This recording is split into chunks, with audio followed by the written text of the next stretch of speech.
Hello darlings, and welcome back to episode 7 of Afternoon Tea with Bonbon Magazine. I'm your host Ebony Louise Barrett. Grab yourself a cuppa and a blanket, it's time to get cute and cozy together.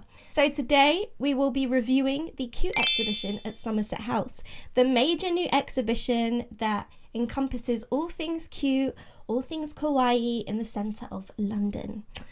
So just to let you guys know as well, spoilers ahead if you haven't seen the exhibition yet. I'm going to be talking in depth about certain rooms within the exhibition, things I saw. There's going to be images that I will insert as well that will give, a detailed idea of what the exhibition looks like. So if you still want to go and see it, I believe it is open until April, then hold off on this video until you've seen it and then come back and re-watch whenever you want. So I wanted to touch on what I kind of talked about last episode about, obviously the rise of cute culture and the need for escapism in today's, climate because of, again, how ugly the world has become. But cuteness is really coming to the forefront of media and mainstream, art culture as well.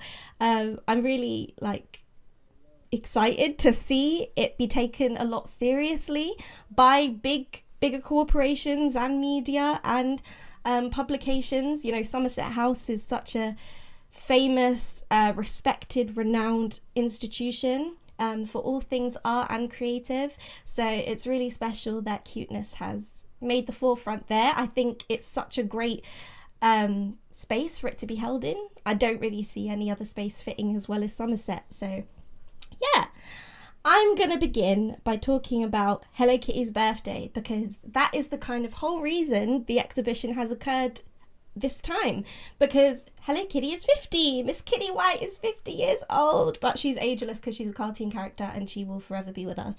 Anywho, I think it was such a home run for the curators at Somerset House because of Hello Kitty's legacy to have Sanrio agree to be a partner on the exhibition. They are the main partner. You're seeing Hello Kitty's face on all of the major posters that advertise the new Cute exhibition. Hello Kitty has such a huge legacy and global recognition. I feel like Sanrio was the best partner they truly could have had, as Sanrio encompasses the Western and East Asian ideals of cuteness and kawaii combined. As soon as someone mentions the word cute, I'm pretty sure 9 times out of 10, Hello Kitty will be the first image you think of. Sanrio is basically the backbone to kawaii since Hello Kitty's debut in 1974. Her character, formerly known as Kitty White, is from London and she's not actually a cat. She's a little British girl who has the appearance of a feline. She actually has a pet cat called Charmy Kitty who walks on all fours, whereas you never see Hello Kitty on all fours, you always see her standing. Hence her kind of anthropomorphized idea of being a cat but not actually a cat, if that makes sense. But Kitty White is a schoolgirl from London. In the 70s, the trends in Japan definitely came from their idealistic perception of Britain. Kind of interesting considering, what a notorious background Britain has. But anyway, we're not getting into that. Japan basically loved how Britain represented, especially in the 70s, the quintessential idea of childhood. So think that kind of white picket fence, ideal of, growing up, upbringing. I wanted to also touch upon what Hello Kitty means, but I'm going to have a sip first because I talk for England. It was really great at the press preview. I was invited along with a few of my kawaii friends. It was so lovely to see so many familiar faces at the preview. We were invited thanks to creative work I've done in the past with friends of Somerset and things like that. And one of the chief officers of Sanrio was there at the preview and made a speech. This isn't verbatim, but they said, Hello Kitty is a symbol of friendship and a union fostered by care and kindness. Sanrio's formula is based on social communication, which is why Hello Kitty's name begins with a greeting. Sanrio representatives have said that Miss Kitty White has no mouth because it's up to the individual to feel whatever she is feeling. They will never be alone in the company of Hello Kitty because she feels how you feel. She is you. Hello Kitty is also a back translation of Maneki Neko, meaning beckoning cat. You know, those waving cats you see in East Asia quite a lot, in China, Japan, etc. Sanrio have never spoken up on whether this was actually intentional, but it would make a lot of sense considering Hello Kitty's stance and profile. She tends to have her arm up as if she's waving. In China, Hello Kitty's reception is equivalent to Barbie's legacy in the Western world. She is absolutely huge. She also has a family set in the Sanrio universe, but I'll just be talking about Kitty White for this episode, as she is obviously the main partner for this exhibition. So, I now wanted to lead on with why Somerset House chose to house this exhibition. So, Dr. Cliff Lawson, I hope I'm saying that correctly, Director of Exhibitions at Somerset House Trust, comments on the power of social media and how it has contributed to the acceleration of cuteness in modern times. Of course, we've always had adorable animals and children to associate cute with, but the ever-increasing interconnectedness of social media particularly has definitely helped cuteness dominate cultural conversations as of late, which we love to see, obviously. Claire Catterall, a senior curator at Somerset House and also the one in charge of the Cute Exhibition, she was the one that brought it all together, took control of how the Cute Exhibition would play out and the installation of what was going to be an incredibly ambitious and complex show. Catterall definitely approached the curation with a lot of care, stating how there is so much more to cuteness than its charming and seemingly harmless exterior might imply. She goes on to say how the power of cuteness is not dictated by its ability to challenge the norm, but its ability to transform it. Catterall insists that cuteness gives us permission to be happy and a chance to be unapologetically ourselves, with all of our complexities, parallels and dichotomies. Since social media's rise in the mainstream from the early 2000s, it has been nearly impossible to ignore the impact of cuteness and the hold that kittens and puppies have over us. It all goes back to our DNA, quite literally, and, how we respond to cute animals and, whole manipulation side of it. Not going to get into that, but alas, that is part of it. Catterall notes philosopher Simon May and his early commentary on how cuteness can be seen as a Trojan horse in the citadel of power. Cuteness, consumerism and capitalism do go hand in hand, but because the foundation of cute is lightheartedness and doesn't take itself too seriously, it actually subverts the rigid power structures that have been denying us our dreams and forcing us to be serious. Cuteness allows another way for us to be, a kinder and more empathetic way to interact with the world, which, I think is really cute. I'm going to have another sip because, alas, it's a lot of talking. So I'm now going to get into what I believe Somerset House got right with the exhibition, in my opinion. I'm not stating this as fact, this is just what I perceived. You could definitely tell a lot of research, thought and care had gone into the installation of the Cute Exhibition. I feel it was broken down to the public quite well, down to the navigation of the exhibition and where it started versus where it ended. There was a whole room, one of the first rooms actually, dedicated to cats and their enormous contribution to the world of cute. There were rooms dedicated to kawaii culture with references to clamp, shoujo manga, fruits magazine, egg magazine, along with early illustrators that adopted the kawaii art style we all recognise and love today. There was also Lolita representation and a mannequin displaying a poofy colour block dress from Ashley Williams.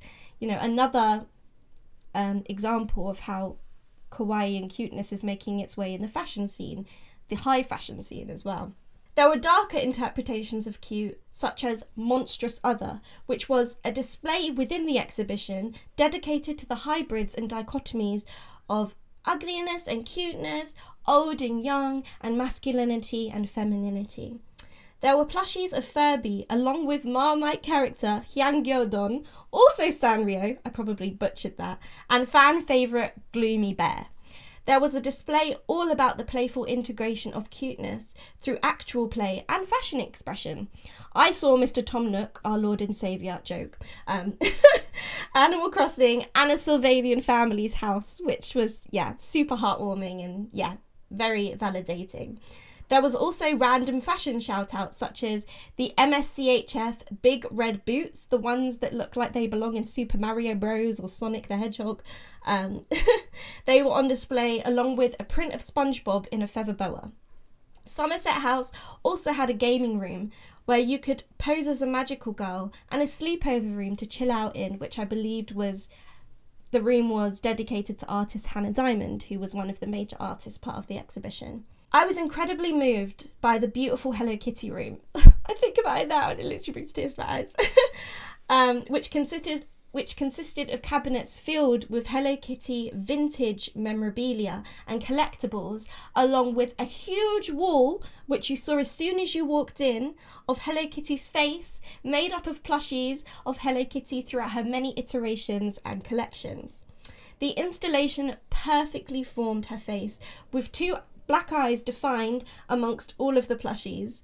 Behind this room, there was a Hello Kitty disco, which had immaculate vibes, sequin-covered walls and 80s music blared out of the space. You were welcomed with a neon sign of Miss Kitty White getting down on the decks, which I thought was quite cute. It was all very sweet and heartwarming. I couldn't stop smiling. Lastly, it was absolutely amazing to have Artbox not only provide food for press attendees, but also have a pop-up cafe stationed in Somerset House for the duration of the exhibition for attendees to go and have a cute little catch-up and coffee after they'd had a look around. It was a perfect bow on such a breathtaking procession, and it's such a nice way to wind down the day. Artbox is such an integral part of the kawaii community, with their permanent branch in Brighton, which we all know and love. At the end of the exhibition, we reached the gift shop, which not only showcased independent artists and designers whose designs complemented the cute aesthetic, but there was real Sanrio merch! Ginormous plushies of Mello and Kiromi, plenty of Pusheen stickers, even kawaii tarot cards, and a chance to pick up the Cute Catalogue, which served as a legacy/program to encompass the spirit of the exhibition. I did buy a copy myself. It was quite pricey, but I wanted to have something to commemorate this moment in the world embracing cute. So now I'm going to talk about what I wasn't sure about of the Cute exhibition at Somerset House, in my opinion. The first room you stepped into was full of AI cats, and this was the same AI cat used to promote the exhibition underground and billboards all over London.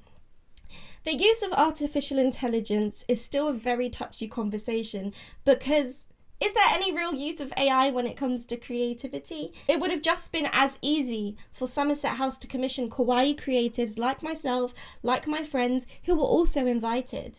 It felt slightly insulting because of our vast knowledge of the kawaii world, the amount of time we've been enjoying cute culture before mainstream media hopped on, and honestly it just felt a little bit slapdash. I do think it was a great way to break down cute iconography to the public through these various cat portraits. I believe the way they did it was they literally generated images of cats by inputting words that were associated with cute or cats or bows or ribbons. Excuse me. And that basically generated these cats in order to break it down for the public a little bit easier. For example, one of the cats had fluffy angel wings, one wore what looked to be a little mint green cape, and another had a unicorn head with not one but two golden horns. They seemed to be quite uncanny portrayals of cuteness, but it made sense explaining the many versions of cute and how it goes far beyond fluffy animals and candy colours. So it was great to see the many, interpretations of cute, the creepiness, the ugliness, the weirdness about it that was definitely encompassed by those portraits. But I do believe this could have all been achieved with real artists such as ourselves, and could have supported the kawaii community a bit more. I appreciate the invite from Somerset House, but a lot of us aren't making influencer money or have hundreds of thousands of followers. We're people who have to work for a living as well, and this just happens to be our lifestyle. I think it would have been great to have some more support in that respect from Somerset House. Also, the lines between cuteness and kawaii were blurred at times, and this exhibition did lean more into the Western cute ideal rather than the complexities of Japanese kawaii. It was great to see kawaii representation nevertheless, but I feel the progression of the exhibition could have been better with cuteness and kawaii having more of a separation and definition culturally, because they do. There could have been way more J-fashion representation, but the exhibition was about cute as a world rather than kawaii as an expression. As much as I adored Artbox having such a huge part to play in the exhibition and supplying us with all the most adorable, yummiest treats, I can't end this without speaking on the incredibly high prices of the food and drink at the pop-up cafe. At the press event, I got a ruby hot chocolate and a cake pop, and it totaled at £11, which seemed a bit crazy. I know London prices are mad, but that did seem quite inaccessible for a lot of people. The only way I can justify that, and I discussed this with my friends Fifi, Chi, Ife, Ami, it may have been a way for Artbox to test a permanent model in London, as the demand and popularity is absolutely there for them to open a cafe in the city. When we tried to revisit a few weeks later, after the press preview, just like with the public, when the exhibition was open to the public, the queue for the cafe was over 2 hours long, which would deter many people. But again, maybe that was part of the test. The Brighton branch, on the other hand, have a booking system which allows people to avoid disappointment and to plan ahead for their visits. Lastly, I'm just going to say, myself and the girlies were swarmed by journalists and interviewers at the preview, which I can understand, hence press preview. However, for neurodivergent individuals like ourselves, it was quite overwhelming and caused us to get exhausted quite quickly. Of course, I am incredibly flattered by the attention, and it's amazing to have our voices heard, but it did make us miss the last gaming room because we were so spent and so tired. It would have been nicer to have a bit more time to take in the exhibition without the journalists before they wanted to come and speak to us. Again, I can't emphasize enough how grateful we are for the opportunity to spread kawaii love and talk more about our world and the community. However, just a bit more consideration for our first experience of touring the exhibition would have been really lovely.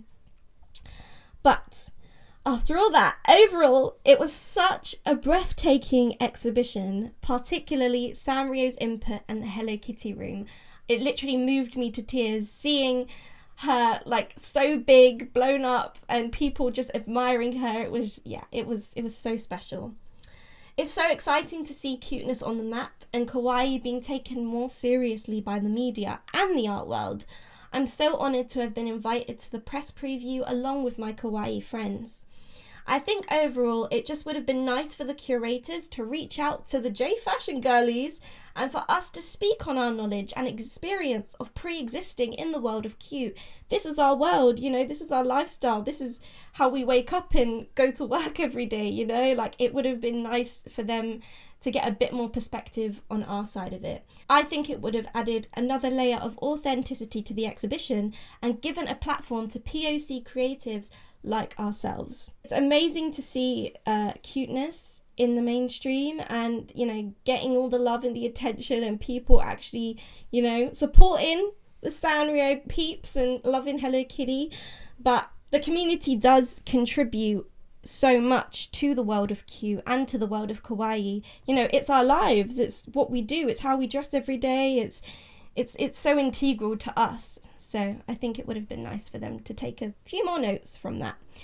But I would love to see what you guys thought of the exhibition if you've been, and also if you haven't, what are you excited to see? Although I'm hoping you haven't seen this episode if you haven't gone yet. But yes, if you have gone, tell me what your favourite room was. Tell me what you were the most excited to see, what really filled you with butterflies and made you so happy, because it's so special to see our niche really get the attention it deserves. But yeah, I'm really excited to see how cuteness progresses throughout 2024 and to see how Somerset House can continue to support creatives like ourselves and create safe spaces like the Cute Exhibition for the public to enjoy, but also for us to admire and just feel empowered in. But yeah, that's the end of the episode. I really hope you guys enjoyed this episode, and I hope you guys didn't think it was too wordy. Again, I had a lot to say, so I was looking at my notes quite a lot. But yeah, let me know what you thought of the episode, what you'd like me to speak about next, what other cute things you've seen popping up in London or in the UK. I'd love to review them, or, you know, to go along and see like how other people are representing kawaii. But yeah, I will see you guys in the next episode. Please like, comment and subscribe, and stay cute and cozy, stay kind. To be kind is to be truly kawaii at the end of the day. I love you lots, and I'll see you in the next one. Bye! Give us our flowers, because we've been doing this. We've been wearing bows in our hair. We've been wearing cute little girly Creole hoops, you know, to honour our childhood, to honour how our mums would dress us. You know, I feel that every girl at some point in their life has had an interaction with a bow, whether that be, you know, growing up and having your mum do your hair, you know, going to us black girlies, going to auntie, getting our hair done, getting the cute beads and the cute ribbons and bows, and yeah, it's, you know, it's all part of growing up, I feel. And it's particularly interesting now why it's really sparked an interest, because wait, I'm gonna get into that. But basically, the issue lies where us kawaii girlies, we've been living on the edges of society for years. We've been living in our little suburban towns. You know, you don't